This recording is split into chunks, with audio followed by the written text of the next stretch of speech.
スックのネイルを最近使ってみていて、数年前にね買ったものなんですけれど、ちょっと秋カラーっぽくて可愛いなって思って今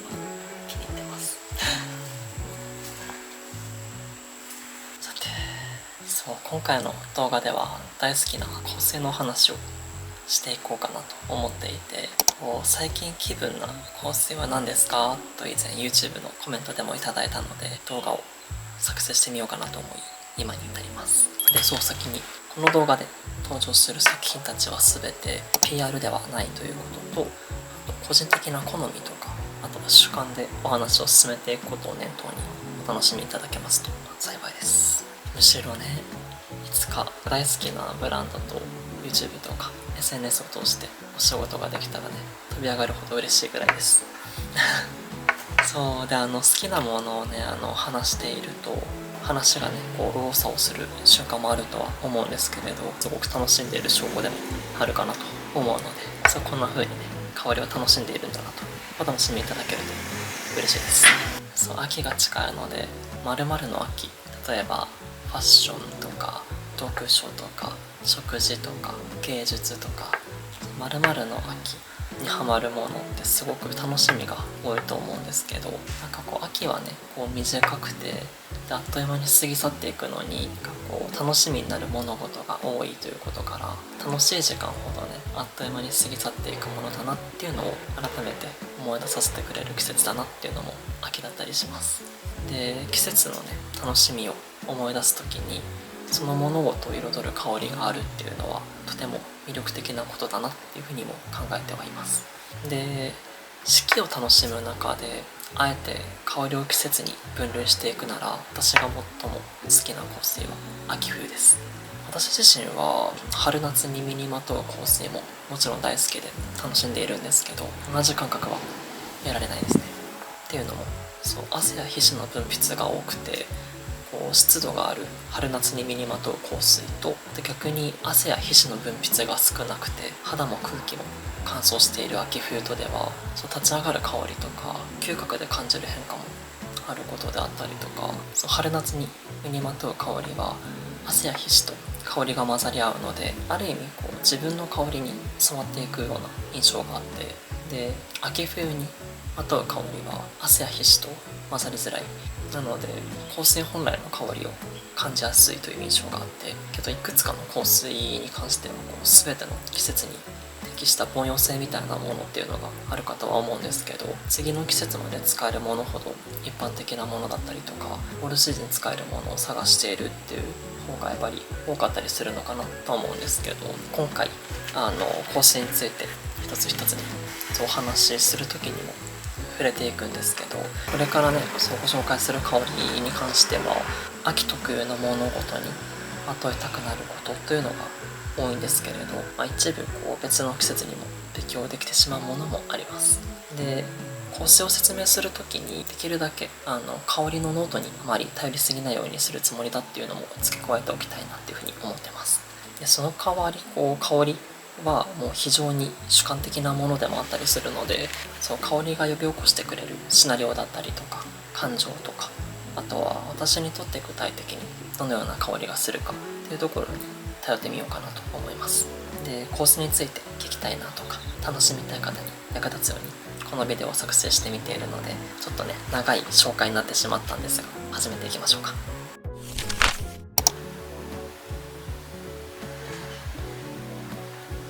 まず1つ目はマルジェラのオータムバイブスですね。秋の香りで真っ先に思い浮かぶのは金木犀が印象的かなって思うんですけど、金木犀のような秋が訪れた時の特別で、でもどこか寂しさも隣にあるような、でも花があるような香りというよりは、このオータムバイブスの香りに関しては秋の日常に潜んでる香りといいますか、その風景をそのまま切り取ったみたいな、とてもね写実的な香りだなっていうふうに思っていて、で例えば澄んだ空気とか紅葉真っ盛りの森の中で冷たい風が吹いてて、で足元の土は少し湿っていて、で地面には落ち葉が散らばっていて、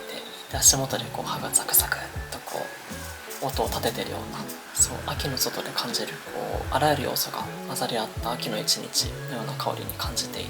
でマルジェラの香りはその瞬間瞬間を捉えて切り取る香りが得意だなというふうに思います。その景色がね見えるというか、本当にこうタイトルに記載されている写真の通りの香りが出てきてくれるなって思うんですけど、冬になるとね同じマルジェラでバイザファイアプレスの香りを身にまといたくなるんですけど、冬支度を迎えたこう枯れ葉とか木々がこう視界に見えるまではこの香りをまとっていたいなって思うような秋の香りです。でこの後紹介しようかなと思っているパチュリの香りとは違った古本連想するようなコシみたいな香りにも感じて、なんかこう秋の外でベンチに座って本読みたくなるような香りだなって思ったりもしてます。なんだろう、こうお家にいるっていうよりはこう外のカラッとした空気と一緒にまといたくなる香りだなって思ったりもします。でこの通りなんですけど、マルジェラの作品たちはこうイメージされているインスピレーション源の場所であったりとか年代だったりとかがここにはスクリプションとして記載がされていたりもするんですけれど、そのインスピレーション源はメープル街道が美しい2018年のカナダ・モントリオール。いつかこの香りを身にまとってこうカナダのメープル街道を実際に目にしたいなってすごい楽しみになってる香りですね。いつか行ってみたいなそう個人的にはこの香りを感じた時にカヌレとかそういう焼き菓子と一緒にこうあったかい紅茶が飲みたくなる香りだなって思う。今この動画というか秋のお気に入りの香水をねまとめようかなというふうに思った時に真っ先に浮かんだのはモンタンバイブスの香りですね。それだけこう日常の秋が詰まってる香りだなっていうふうに思います。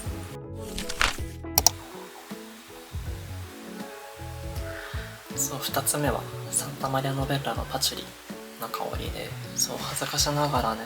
もうこの動画を撮る前に最近使い切ってしまったので、今手元にあるのは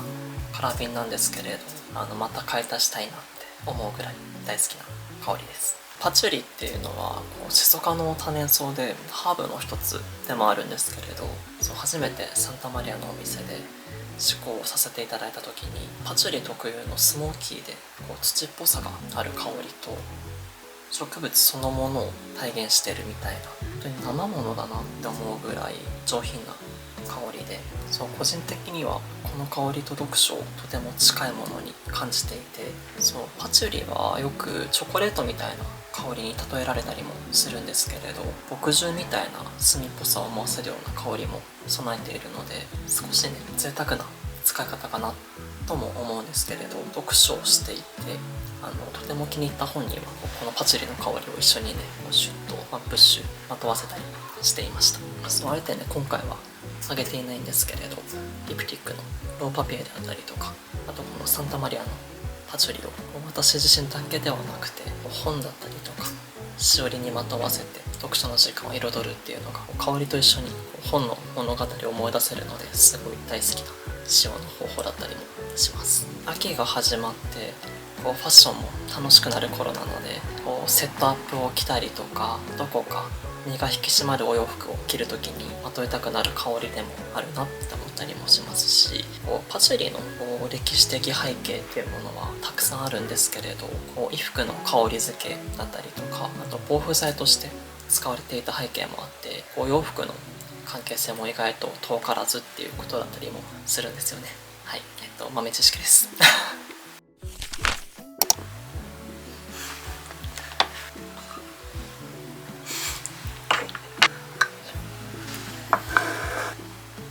3つ目はフレギアのキロンボという作品ですね。これまでは葉や木々だったりとか自然の側面の香りを持ち合わせているような秋に注目する香りが多かったんですけれど、美味しいものがね溢れる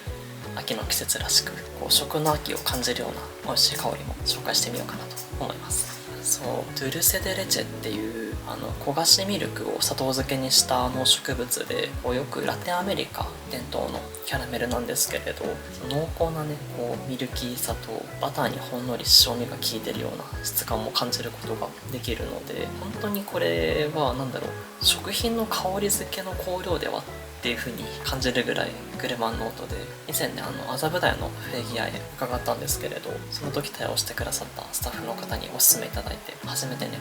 グルマンノートの香りを欲しいなって思えた香りです。そう本当にね美味しい香りするんです、この香り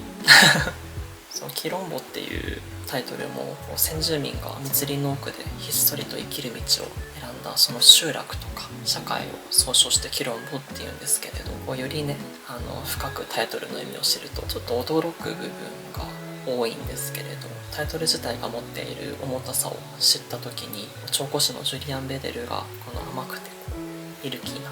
香りに寄せた思いの深さを知ると、ある意味悲劇的な意味合いっていうだけではなくて、生きるために日々の食料を得る戦いを続けた強さみたいなものもこの作品名は表しているんだろうなっていうところも含めて、どんなことがあっても生きる強さとか明日への希望をくれる香りでもあるなと思って、説明を受けて物語を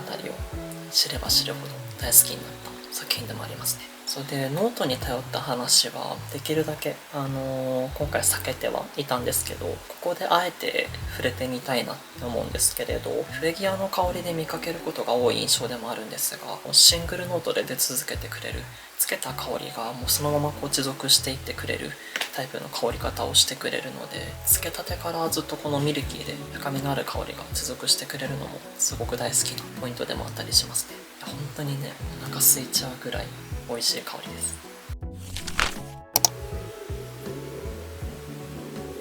そう4つ目はリプティックのロートルですね。美味しい香りを紹介した後なんですけれど、次は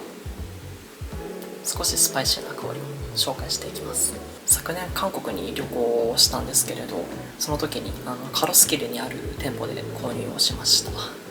あえてね背景から触れてみると、リプティックの創業者でもあるデスモンド・ノックスリットがダマスカスのスパイス市場に魅了されて作成をされた香りで、ロートルっていうタイトルがフランス語でその他味アザーという意味なんですけど、異国の地で異邦人として自分自身を強く感じる瞬間をテーマにした香りです。とてもねクミンのような香りを感じるんですけれど、春や夏にまとうスパイスの香りっていうのは湿度であったりとかジメッとした空気を一気にフレッシュにしてくれるので大好きなんですけれど、空気がひんやりした時に使用するスパイスの香りっていうのはどこかシャープでキリッとした香りになってくれるので、でも涼しげな印象にまとうことができるので好きですね。1973年に発売されたこのロートルの香りなんですけれど、リプティックが初めて発売したローの次の2作目の香りとしてセルジュ・カルゲーヌという調香師が調香した香りですね。またね旅先で購入したいなって思う作品です。海外で購入したっていう思い出も含めてなんですけど、自分自身を強く感じるようなテーマに惹かれてお守りみたいなと言いますか、キロンボと同様になんですけれど、自分自身の士気を高めたい時に使う香りでもあったりする作品ですね。パッケージもやはりいいですよね、リプティックって。背景のデザインは自分こんな感じいいよね、本当に綺麗だなって思う。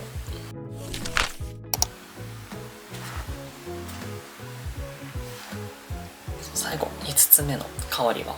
ソラルチザンパフュームのパッサージュダンフェですね。パッサージュダンフェのこの香りはさっきはね香水の物語にちょっと焦点を当てて話すことが多かったので、今回はあえて調香師に焦点を当てて話そうかなと思うんですけれど、そこのパッサージュダンフェを調香している調香師の方はオリビア・ジャコベッティというんですけれど、この調香師の作品は同じラルチザンパフュームの中だとプレミアフィギュアだったりとかもう早番になってしまってはいるんですけど、 T42 だったりとか、あとはタブランドだとフレデリック・マルのアンパッサンであったりとか、バイレードのフラワーヘッドであったりとか、このオリビア・ジャコベッティの調香の作品が私は大好きで、パッサージュダンフェって日本語名にすると地獄通りというタイトル名なんですけど、1970年代にラルチザンパフュームの本社があった通りの名称にオマージュを捧げているもので、もう一つエクストリームというオードバルファンのラインナップもあるんですけれど、パッサージュダンフェもエクストリームがもう一つあって、実際にねその香りにはバニラのアブソリュートが入ってきたりもするので、また印象も変わってそちらも今後手に入れたいなって思っている作品でもあったりします。ね、この香りはあえてねこう秋のおすすめに持ってきてみたのは、秋の夜長にお供したいなって思う香りです。っていうのも冷たさがある香の香りの中にさりげなく入りの香りを感じる作品でもあるので、心がね本当に落ち着く香りですそうお出かけする時に肌へ塗布するっていうことももちろんあるんですけど、夜の一人時間にそっとこう静かに身にまといたくなるようなと言いますか、なんかせっかくね秋で空気も澄んでくるので、これから冬にかけてもそうだと思うんですけれど、そう空気が澄んで星空もねすごく綺麗に見えてくるようになると思うので、そうこの香りパッサージタンプをまとってこうぼーっとこう星空をぼーっと眺めてるだけでもすごい幸せな気持ちになりそうだなって思うくらい、ある種こう静かな気持ちを取り戻すために日常に欠かせない香りになったものでもありますね。以上ね5作品を挙げてみたんですが、お楽しみいただけましたでしょうか。そう香水は本当に私も大好きな趣味の一つなので、好きな物事をねこうして共有できるのが本当に嬉しいなって思います。そう香りに惹かれて香水を選ぶっていうのももちろん楽しいんですけど、香水が持ってるバックグラウンドを知って、でその背景と自分自身とっていうのを一致させながら香りを選んでいくというのもとても楽しみの一つでもあるかなと思うので、そうある意味こう香りを選んでいるようで言葉や物語を選んでいるのが私の香水を選ぶ基準の一つだったりもしますね。アクセサリーとかあとお洋服とかもそうですけど、ファッションが見えるような動画も今後は作成してみようかなと思っているので、お楽しみいただけると嬉しいです。たくさんねおしゃべりしてみたので、何か作業をしたりしながらでもたくさん聞き流してくれると嬉しいです。それじゃ